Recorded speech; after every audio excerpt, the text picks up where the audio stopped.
welcome back to the last lecture of this week, that is lecture 10.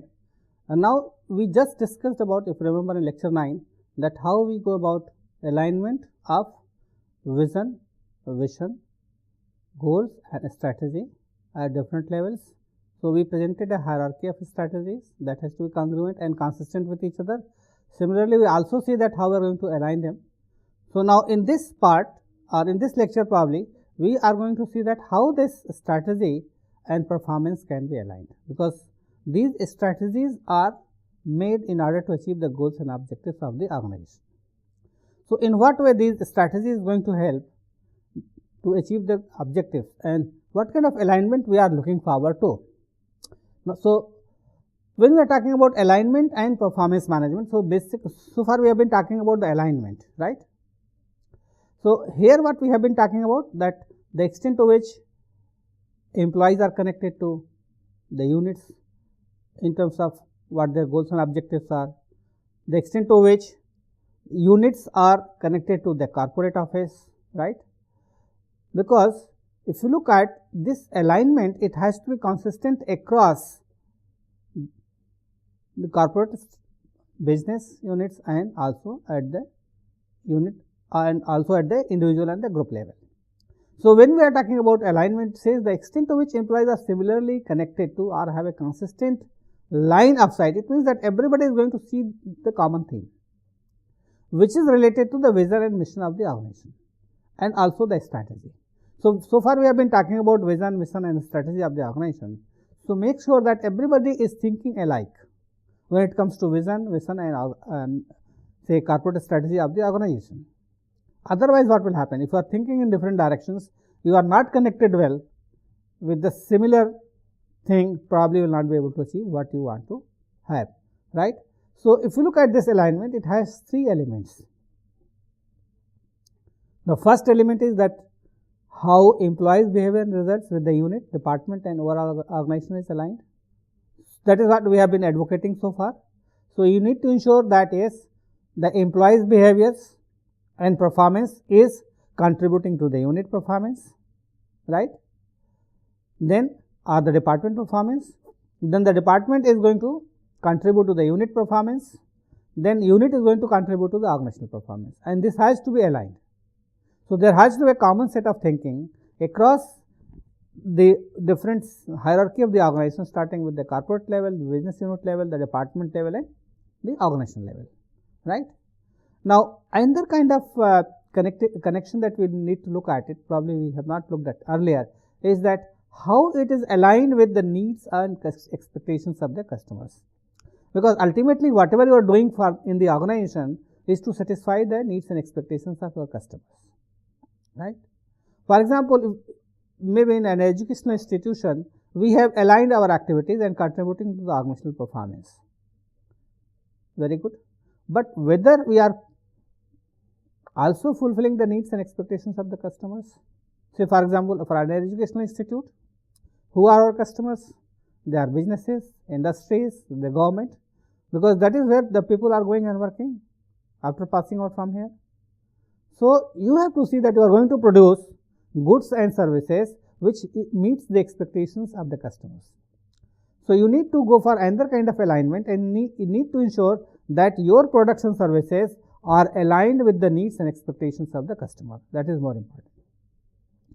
Now, third kind of alignment is that you have to see that your behavior is in sync with the organization. So you need to see that in what way you are going to contribute to the organization in terms of its reputation, its brand image and these kind of things, right? So here we are talking about three different types of alignment, and all of them actually are linked with each other. Now if you look at this picture, it would be clear to you that how we go about this kind of alignment. Okay, so we talked about three kind of alignments: at the individual level, at the brand level, at the organizational level, brand level, and also at the customers level. Now if you look at this, you can see that how each one of them are going to have alignment with each other. So now look at the first point, that is policies, goals and values. Okay. Now, the thing is that as an individual or as a group, whether you understand what the company is doing, in what kind of business it is, what are the objectives, goals and organizations of your department, and whether you know that how your department goals are going to fit into the organizational goals and objectives, right? Similarly, you also see that how your job is supporting or contributing to the performance or to supporting to the strategy of the organization, right? And what kind of activity you are doing, whether your activities are creating high value or low value, means depending upon your contribution and its relevance and importance for the organization. So, you create low value if you are doing certain things which does not contribute much, which is not important and relevant. So, it is not a value addition. Value addition happens only when you are doing something which is critical, important, relevant for the organization and contribute to the performance of the organization, right. So, you have to see that you are going to create high value activities, so which leads to value addition to the organization, not only to the individual, but also to the organization. Then you should be clear about your priorities, what you are doing, right, in what way you are going to contribute. Okay. So, you decide about your priority in terms of activities. So, you do those things which contribute to high value activities. Then you also need to see that your accountabilities and performance are aligned with the department and unit. That is very, very important. For example, you are doing certain things which contributes to department performance. Department performance then is aligned with the unit performance, right? And at the same time, you are using certain metrics to evaluate performance at different levels, right? Now, moving to the next part, that is the brand, that how this brand is going to help you to align, which also directly and indirectly lead to performance, right. Now, as a individual, you are working in an organization, okay.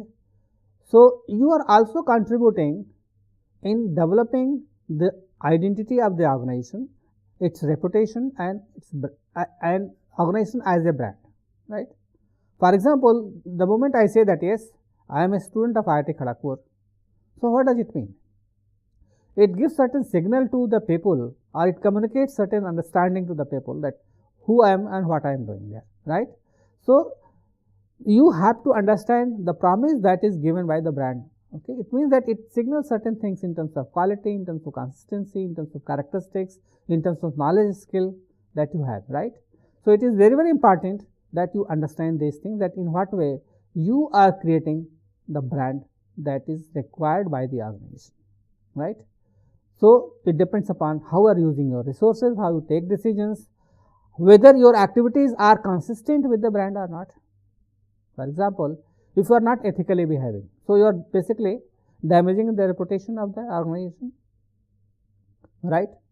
So, some of your activity may be related to not deteriorating performance, but looking at it, you can say that it is going to affect the brand value of the organization. For example, as a student of IIT Kharagpur, if you are say applying for a job and you are attending the interviews, and then interviewer expects something from you, that yes, you are from IIT, so we expect certain things from you. Okay. But if you are not consistent with the brand promise, what IIT Kharagpur delivers, probably you are damaging the reputation of the brand. So, it is very, very important that your activities are aligned with the brand, so that you are able to build up the reputation and identity of the organization, right. And third thing that as I told you is related to what you call the customers. This alignment is also required at the customer level, because whatever you are doing, ultimately you are going to market your products and services outside the organization.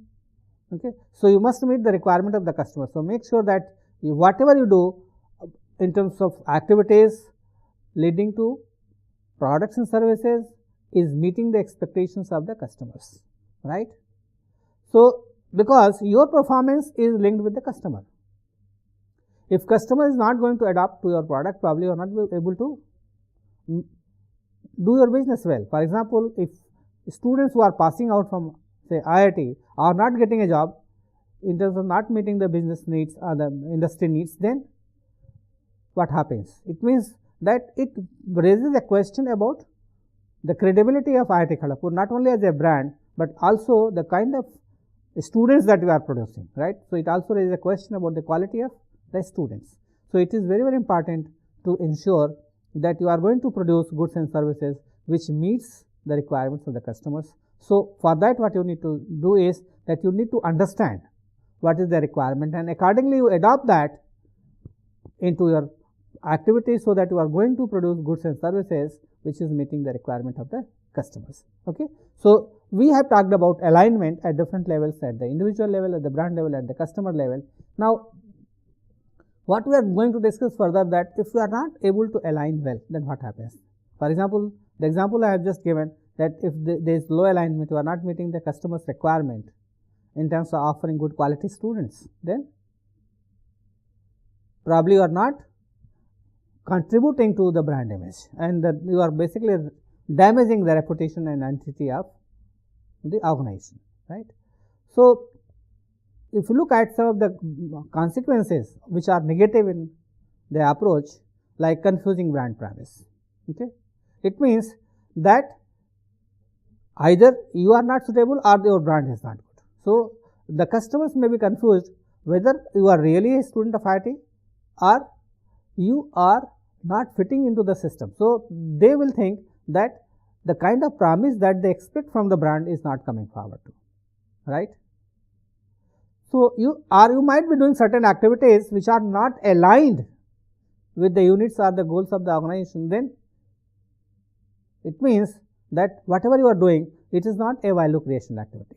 So, sometimes what happens, we perform certain urgent activities which may not be important. Okay.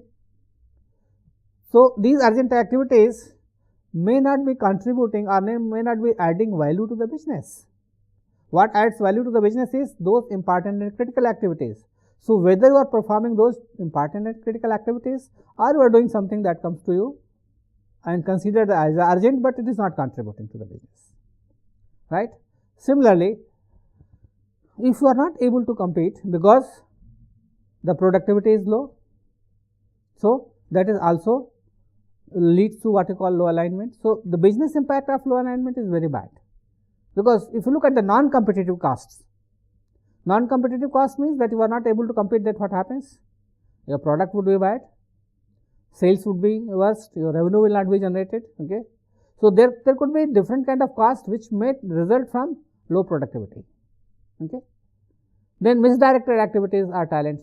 If the kind of talent that you have, you need to ensure that you are going to go for a maximum utilization or what you call an optimum utilization of the talent, and make sure that your talent is matching the requirement of the organization. Okay. So, that there is a better job person fit. So, you need to use your talent judiciously, okay, in an optimum way, so that it contributes to the performance. Okay. But if you are doing those activities, or if your talent is doing those activities which is not required, is not related to any kind of value addition, then what happens? Again, your activities are not aligned with your own performance, and your performance will not be able to contribute to the organizational performance. Okay. Another important issue is that though you are working hard, but not smart. Okay.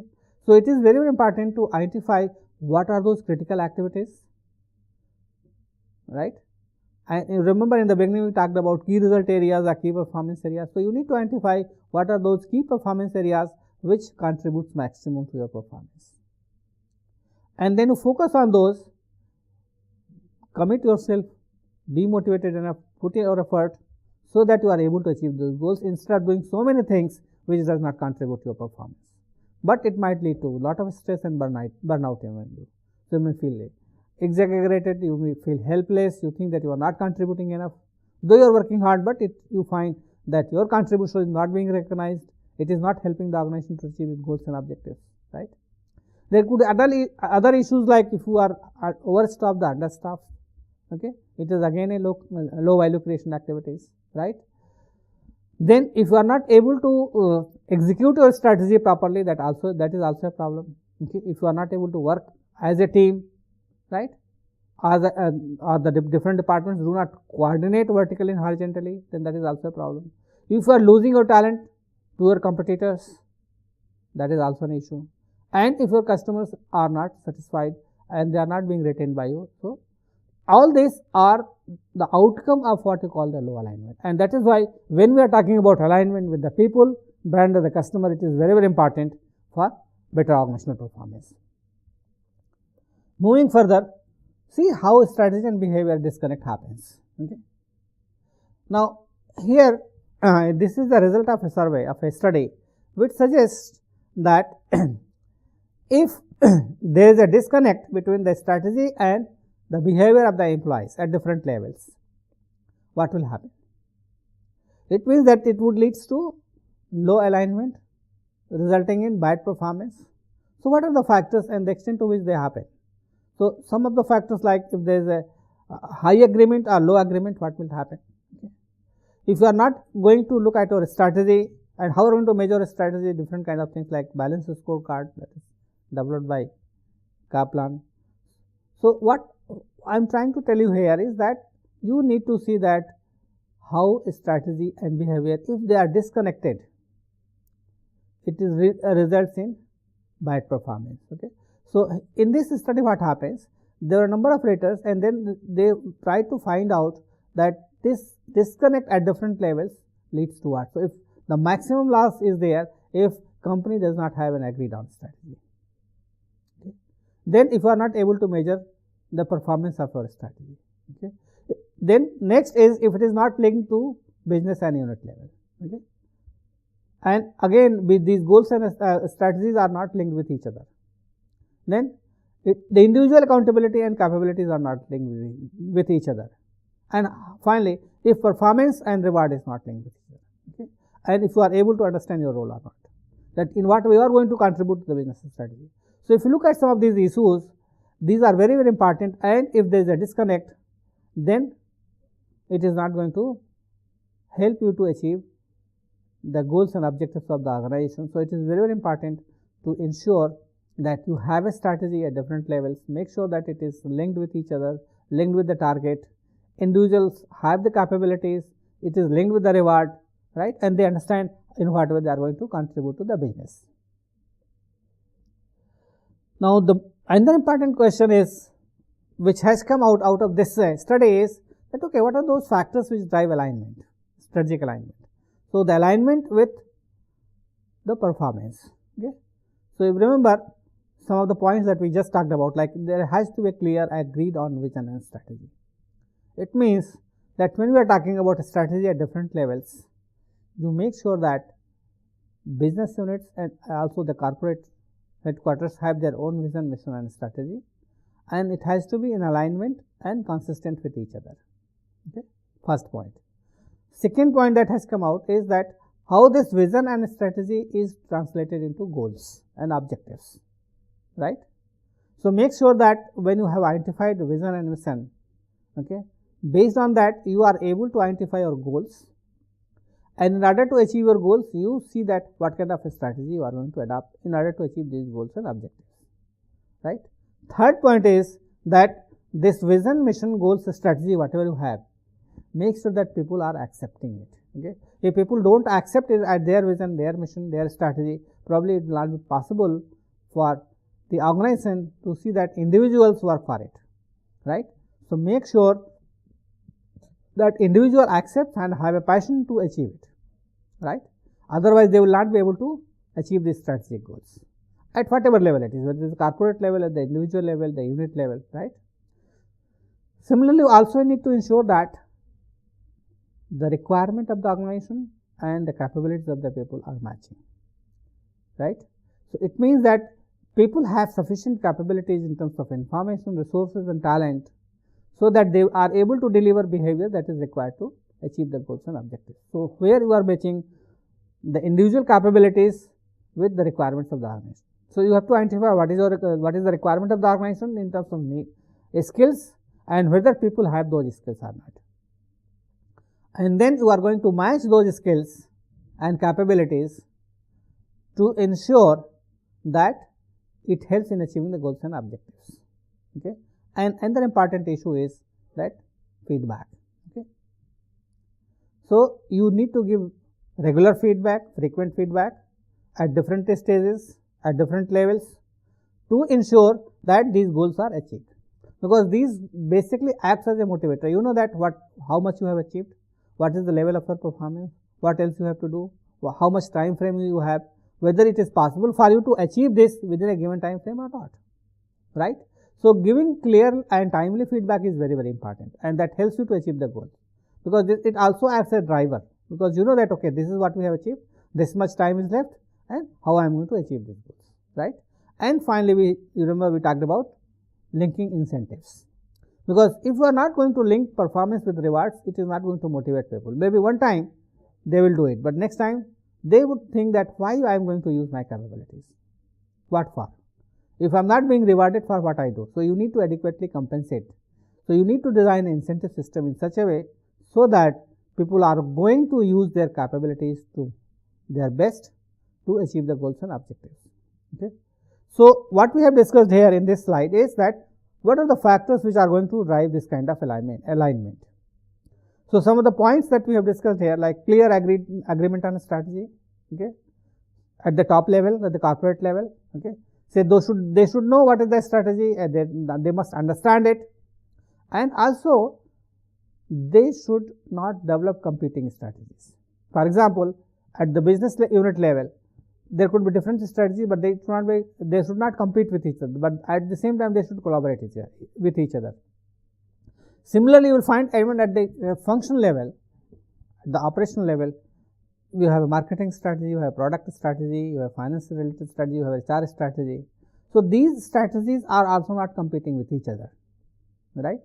The strategy should be designed in such a way so that you expect better support and cooperation from the managers of these units or these departments, and make sure that these strategies are aligned with each other to support the goals and objectives of the organization, right?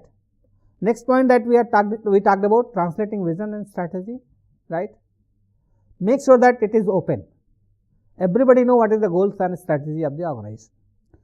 Everybody know what is the vision and strategy, right? So you need to communicate it down the line to everybody in the organization, okay, and make them understand what is the strategy. If they are not able to understand the strategy, probably they will not be able to contribute. So you need to see that this strategy is further broken down, okay, at different levels, and at each level, whether at the business unit level, the operational level, or at the individual level, it is further broken down into the goals and objectives for everyone. So starting with the individual, okay, you have goals and objectives to achieve, which is contributing to the department, then the unit, and then the organization. And this starts with a top-down approach. So you have a strategy to achieve the goals.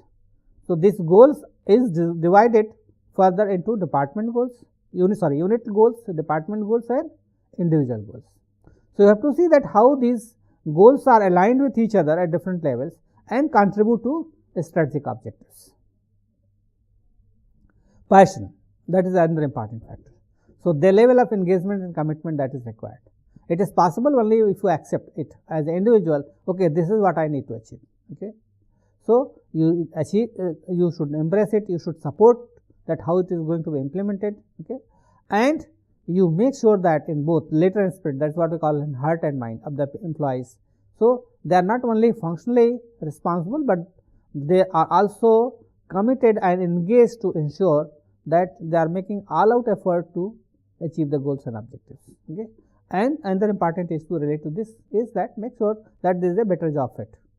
If there is not a better job fit, then probably the person will not be able to perform. Okay. So make sure that the quality of the individual and the job that he is going to do, the task, is matched. Okay. Next issue is role clarity. Okay. That is very, very important. Okay. At each level, you make sure that what is the role that you have. Okay. Because this is going to support the goals and strategy at different levels. Okay. For example, you have clear and more difficult but attainable goals, then it leads to better performance. So make sure that you are very, very clear about the goals. You remember in the goal setting process, we discussed about it, that whatever goal you are going to set, make sure that you are able to achieve it. So it must be achievable, though it may be a little difficult, because the goal which is set at a challenging level leads to higher performance, right? Then you also see to it that what kind of HR practices you have, right, in terms of compensation, in terms of growth opportunities, in terms of career development, okay, and how they are aligned with the corporate strategy, right. So, HR practices, especially career development and reward system, play a very important role. Then you have a hierarchy of goals at each level, starting with the individual to the unit to the group and the organization, and at each level you ensure that it is aligned with each other, okay, and then make sure that it is leading with or it is aligned with the strategy of the organization, right, and then regularly re-examine and update your goals, because the environment might change. So, if the environment is changing, so you go for further analysis, identify the level of uncertainty, go for revisiting and have a different kind of mission statement, change your strategy, and then update your goals and strategies that is to be achieved, right. Now, that is what I have been talking about, having a better fit between the job and the person, okay. So, you need to see that how we are going to develop those capabilities, especially knowledge, skill and abilities of the people, which is going to contribute to the performance of the individual. So, here we are talking about capabilities not only at the individual level, but also at the department level and the group level, the organization level. So, you need to identify the set of competencies which would be required at different levels, right, and how it is helping the organization to achieve its goals and objectives, right. It is very, very important, because ultimately it is the people who are going to contribute at different levels, right. At the same time, you also need to provide the information and resources in terms of support, equipments and other things, and the information we are talking about here, two things, okay, the right kind of information, there should not be an overload of information, and must get the quality information and the right amount of information to perform their job effectively. Next point that we talked about, clear and timely feedback. Yes, giving and receiving feedback is very, very important, okay, because it helps you to improve your performance, okay. So, make sure that feedback is closer to the performance itself, because if he has performed today and we are giving feedback after 6 months, it does not become effective. So, make sure that feedback is given immediately after the performance has happened, and also ensure that it is not judgmental, it is more constructive and developmental. It means the idea of giving performance is to improve the individual, okay, so that he understands what are his weaknesses, what are his strengths, and how to overcome them, right, and that is why we call it to be developmental. So, if you are giving constructive feedback, it actually helps individuals to improve. If you become judgmental, then people might be defensive, okay, and then you conduct feedback sessions in a non-threatening manner. Make sure that people don't become offensive or become defensive also. So, they take it as it is, okay, and then you go for regular continuous discussion with the employees about their performance, so that it helps them to improve their performance. Now, the final point that we have been talking about, linking incentive with the performance, that is very, very important. If you are not going to link performance with the compensation, it does not make much sense, because it is not going to motivate further employees. So, make sure that whatever is achieved by the organization, it in terms of its contribution, okay, it is shared by everybody in the organization. So, you might have different kind of performance related incentives, different kind of plans through which you can share the benefits of the organization in terms of revenue, other things with the employees, right. So, make sure that you provide them meaningful rewards which is appropriate to them, and give this reward in a timely way, so that people understand and appreciate it, right. You can go for a more flexible, you can go for a reward system, or you can go for a financial rewards and non-financial rewards, depending upon the requirement of the individual, right. So, different kind of incentives could be used in order to perform. And now, finally, I am giving this example to explain that how a low cost airline has tried to link its strategy, goals, behavior and rewards. So, whatever we have discussed now, we are going to take an example to explain it further. Now, if you look at a low cost airline, right, in India also you know that we have different kind of low cost airlines like SpiceJet, Indigo, right, and they have been performing very well. In US, there is a very good example of Southwest Airlines, which have been consistently performing very well, right. Now, if you look at this example, you can understand that how strategy and goals are linked with the behavior and the reward, so that they are able to perform very well, right? Now, the idea of the low cost airline means that you are going to compete on the basis of which strategy, that is cost leadership, right?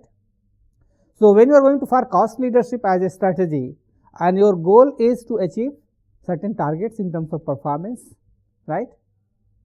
Okay. For example, Indigo says that they are 100% on time. So, that could be one of the performance criteria, right? So, now if you are looking at this performance criteria and you are linking it with the strategy, that is competing on the basis of low cost leadership. So, how you are going to execute this strategy to achieve the goals of and objectives of the organization, and at the same time what kind of employee behavior you expect and how it is linked with the reward, right? Now, if you look at this, you have to understand certain things like how you are going to leverage your aircraft, right? Because you are going to create a brand image. See, we are talking about three things, remember? We talked about policies, goals and values of the people. We also talked about the brand, and we also talked about the customer requirements. They need to be aligned with each other. Remember, we talked about that.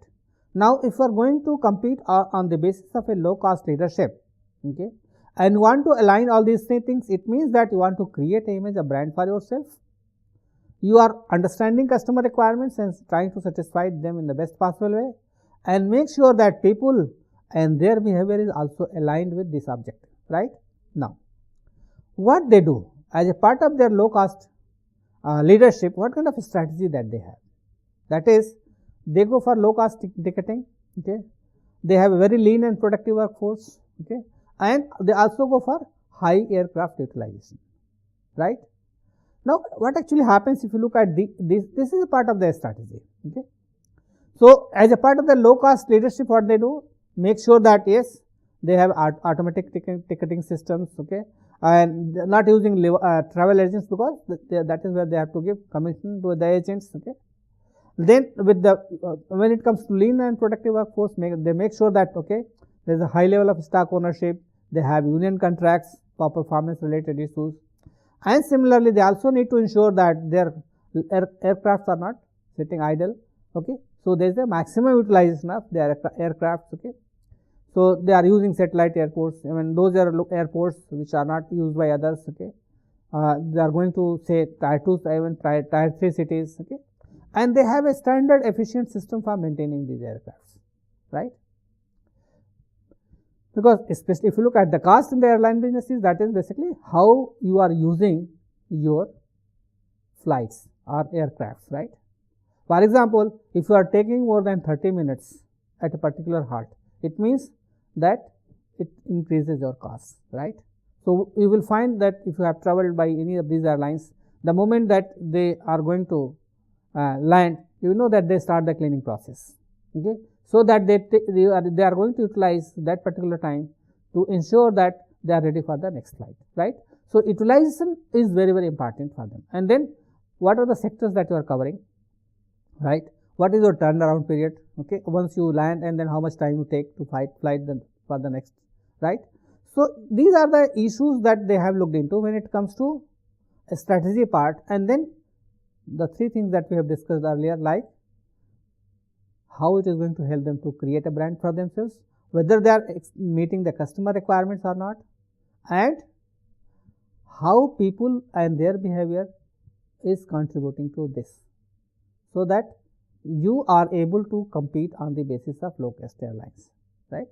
So, once you have a low cost airline strategy or low cost strategy, then make sure that your goals and objectives are aligned with that one, with this strategy, and also the behavior of the people are aligned with that one, and make sure that those who are performing, they are being rewarded, okay. Thank you very much.